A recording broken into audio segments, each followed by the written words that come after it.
And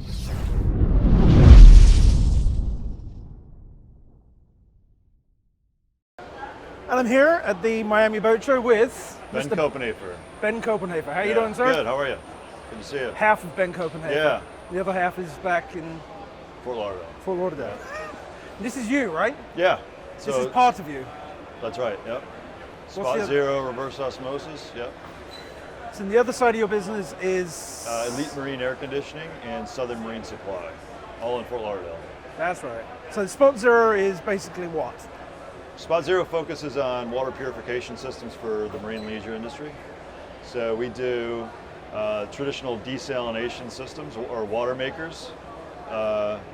We pretty much created a new category with SPOTZERO water purifiers, so using the same reverse osmosis principles as desalinators to purify dock water. And then a few years ago we pushed the envelope even further and did an all-in-one double pass, so we have water makers, a water maker married to a water purifier, and we got a patent for that as well. So SPOTZERO is almost, it is the name. yeah, It's the Kleenex of it's this. the clean. Yes, that's correct. Yep. When did this start? 2007. Wow, so within 10 years you've done, Yeah, well, 15. it was all mostly organic, word of mouth type penetration initially. Yeah. Yeah, because when everybody says they need something, a desalinator on board, Yeah. Spot Freeze always, well, it's not desalination, it's... Well, again, we do both. So we still do the water makers, so desalination, and then yeah, SPOTZERO is the name of the company, and it also is one of the products. Ah, right. So okay. it is a little confusing there. And then so we call our water makers Sea Exchange by SPOTZERO to reduce the confusion a touch. Next time you start a product, make sure you name the company first. That's all I can tell you. Oh dear. And you're based in Fort Lauderdale? Fort Lauderdale, yeah. In one of the most modern facilities Yeah. in Lauderdale, right? Yep. Yep. And we just expanded to a new location just down the street, at 20,000 square More? feet. Yeah. Yeah.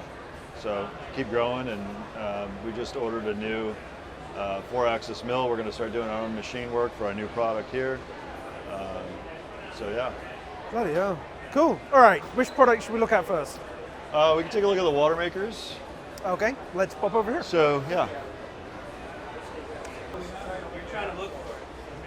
Okay, which one are we looking at? So we're going to start with our semi-automatic system, Sea Exchange SX3.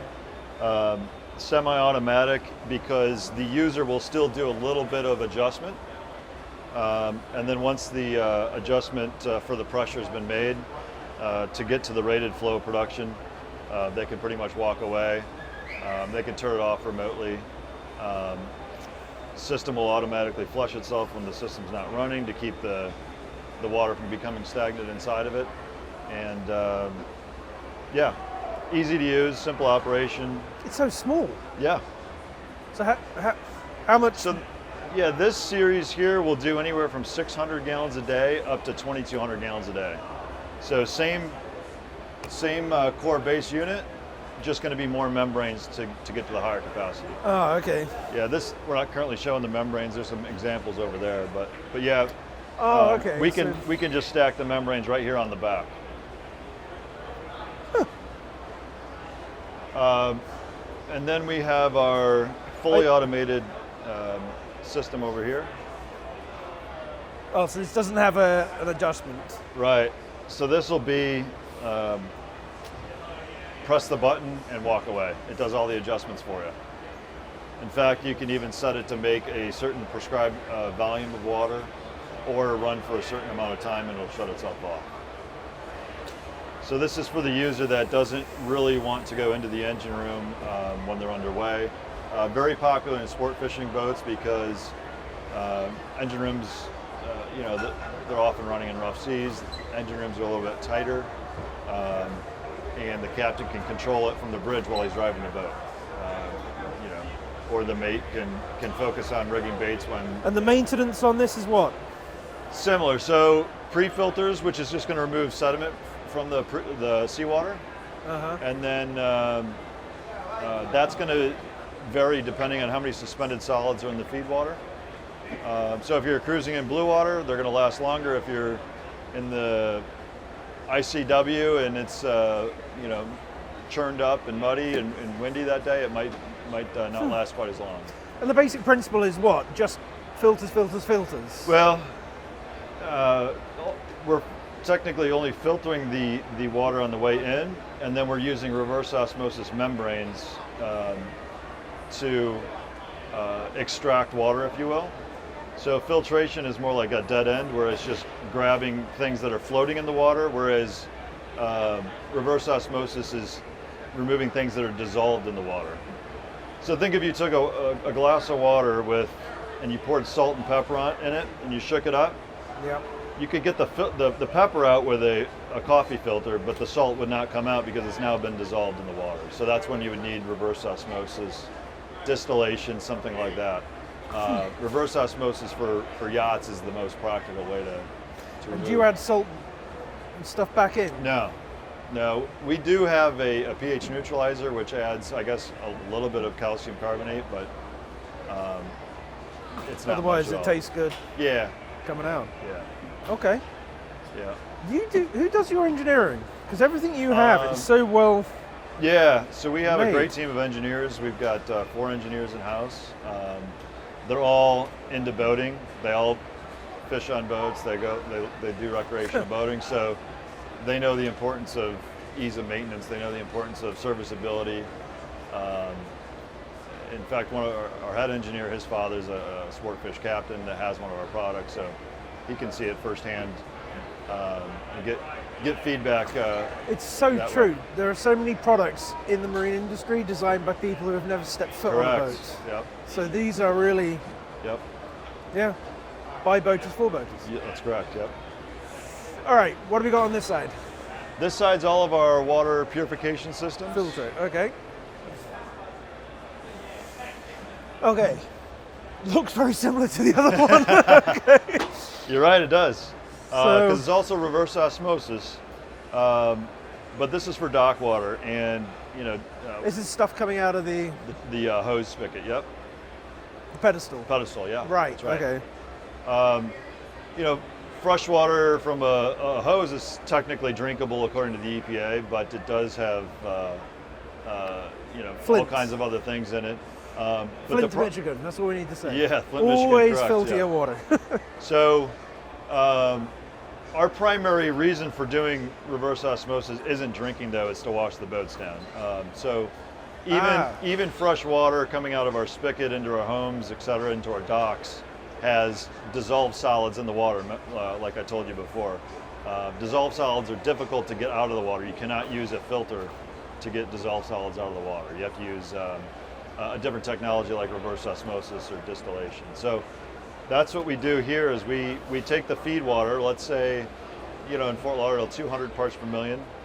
We're going to remove 90 to 95% of 200 parts per million. Can you see it looks dirty, or is it clear? You wouldn't be able to see the dissolved solids unless they were like organics, like tannins, or not like tannins, but tannins or organics. Because sometimes dissolved solids are, once they're dissolved at a low ratio like that, it's difficult to see it. Yeah. If you evaporated the water, or if the water evaporated on a surface, you would see the spots though. So. Okay. Yeah. Are there any restrooms in here? Oh, there. Right out there, yeah. One of us is a liar. That'd be a great moment Yeah, that yeah. way. So yeah, we use reverse osmosis because fresh water is a precious resource.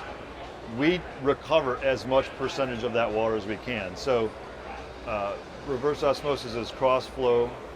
Yeah, I've got one in the house, and it's really inefficient. Yeah, for it probably dumps about 50% down the 50%, drain. yeah.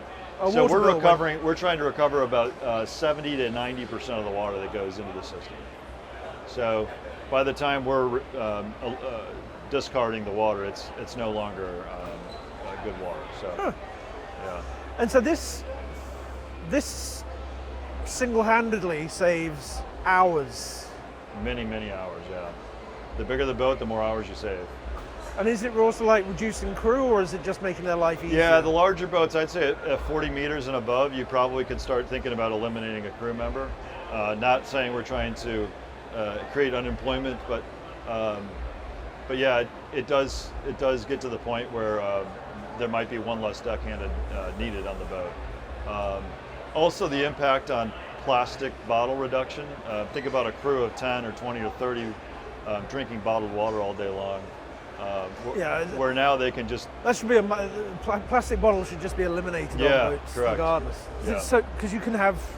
Well, this is much essentially better a miniature water bottling plant, because Dasani and Aquafina, they all use the same exact technology, except they waste a lot more of the water, and then they bottle it in plastic, ship it around the country, and so it's a very inefficient way to do it when the consumer already has their own water bottling plant on the boat. Oh God, are you a boater? Yeah, absolutely. So is this why you came up with? Yeah, initially it was a friend of mine was a first mate on a boat called the Seabird, 105-foot Broward, back in 2007. I said, he was complaining about water spots. I said, why don't you use one of those softeners? He said, because they don't work. And I said, well, why would people buy them then? And he says, because there's nothing else. And then we started doing some research, and I was like, oh, we're already using reverse osmosis for seawater. Why are we not doing it for freshwater? So that's what we've done there. Good Lord, cool. And then these are just bigger versions. Yeah, so this is a larger version for super yachts, and then just like the still not very big. Yeah, very compact. And then how many gallons does that do? That'll do 6,000 gallons a day. How big are the tanks on super yacht? Is that like a full tank of water? Could be, yeah. 40. Some, the expedition yachts seem to have a lot more because they use some of that for ballast as well. So, yeah, it's quite a vast, Good God. So yeah, every boat should have one. Yeah, or two. So yeah, we see the larger customers want redundancy, so they do duplex. They want 2 water makers, 2 SPOTZEROs. Essentially this, just like in the water makers, we made a fully automated version here of the double pass system. And then, so this is no touch. You don't have to do anything. The system just runs automatically once it sees water is going to it. In fact, you can run water from your water maker to here, and it will automatically determine that it's water maker water and re-purify it at a higher recovery percentage. How does it do that? We have an algorithm in our software that checks on which line it's getting water from, and essentially so just it's not determines monitoring how dirty it is. It's just correct. Yeah, just monitoring the where source. It's coming from. Okay. Yep. Because that would be amazing if you could get it coming in. Yeah. Okay, this is so dirty. It only needs this much. Correct. Yep. Yeah, we do a little bit of that, but we're just judging the source. So if it's desalinated RO water, we can recover almost 90% of the water. So what we've done here in the middle is we've combined our fully automatic water maker and our fully automatic SPOTZERO into one double pass system. So this is hugely popular now. Okay, we're going to come back over here now. Hold on, let me. Okay, so this is for. So this is going to be water purification for dock water, just like our other SPOTZERO water purifiers. But say you didn't have room inside of your boat for our built-in systems that we talked about earlier. You now have a much more compact mobile solution. We've been making mobile units for about 10 years, but they're historically much larger. So this you put it on the dock. Came out of necessity because I have a smaller boat, and I was having trouble using my own product because it was too big. It was kind of more optimized for the sport fish and above market. So we came up with this package. We spent about 1.5 years on engineering doing this. It is. Yeah. Billet as you guys, billet aluminum. Billet aluminum, or wouldn't you say aluminium? Yeah. And then we anodize the aluminum as well. We use the same exact, and you'll recognize this, feed as a Yeti cooler. So what do they call those? What's that? What do they call the feet? They're like the Yeti Claw or has trademark barefoot or Yeah. bear claw. Yeah. So we're not going to use their trademark, but yes, it essentially grabs the deck and will not slide around the deck. Comes with wheels. However, if you know you're going to use it on a deck, you can just lift up, remove this screw, and pop the wheels Wow. right out. So when this is operating, is it like? No, or very is it- smooth. So it's a staged pump in there. There's not any pistons or anything like that. Oh, so it's just constant. Yeah, Okay. yeah. Multi-stage pump. You can almost, you'd have to almost put your hand on it to know it was running. Other cool thing, like you already saw, we have the handles. So It is the Yeti cooler. yeah. And then we have an easy-to-use digital display. It'll tell you about 10 hours before your filter needs to be changed. It'll give you a heads up that you need a filter in about 10 hours. And then at 100 hours, it'll tell you to go ahead and change the filter. So you're going to make about 10,000 gallons of water before you even need to think about a filter, which for a center console or a boat like that is going to be significant. So pricing, one thing I did. So yeah, that's really exciting too. Our previous mobile units were in the 6,500 to 6,800 price mark. Again, it's a big number. It made it unreachable for a lot of smaller boaters. This is $34.99. So $3,500. It's and you it's just- typically only have one. You don't need. yeah, you would just need one. Because you're just day sailors. Right, Coming back right. and forth. Okay. So yeah, you could leave it on your dock, wash the boat, fill your tank, and then also you could take it with you as well. And that's why we made all soft edges, no visible plumbing showing. It's all internal. Yeah. And again, won't slide around your dock. So How heavy is it? it's heavy because you got a lot of water in there, Fucking hell. and you probably don't. But you know, Have you screwed it down? no. If you had it down on your, if you had it down by your feet, it would be a little bit more of a comfortable position. Okay, yeah. You definitely need the wheel on it. Yeah. So it's like, think a cooler full of beer. Go on, I'm sure you can lift it, can't you? Yeah. It's a tough angle. Thank you. That's a tough angle.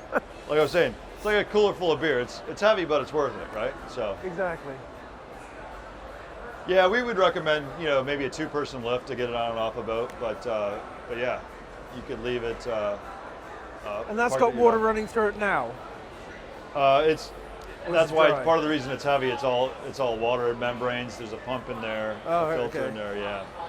Plus the aluminum blocks are billet It's so aluminum. good. It just doesn't look like anything complex. Yeah, But it yeah. really is. Yeah, we've simplified it quite a bit with the machining work we're doing here. Cool. What's next for you guys? What else are you going to invent? Lots and lots of big systems for bigger boat builders, over 200-foot boats. Oh, bigger. Yeah. So yeah, we enjoy doing that. We love the engineering piece of it. Yeah. All made in America. All made in America. Yeah. Made in Fort Lauderdale. Fort Lauderdale. Are you the only things that are made in Fort Lauderdale? Might, possibly. Everything's just sold Yeah. and fitted. ACR Electronics makes their EPIRBs up there. Oh, okay. I just drove by them. What else do we have? I'm sure we have a bunch more. I just can't think of it off the top of my Yeah, head. there aren't many. Yeah. Cool. Thank you, sir. So, hey, thanks so much. Appreciate it. Well, yeah. Happy hour. Yeah. Ready?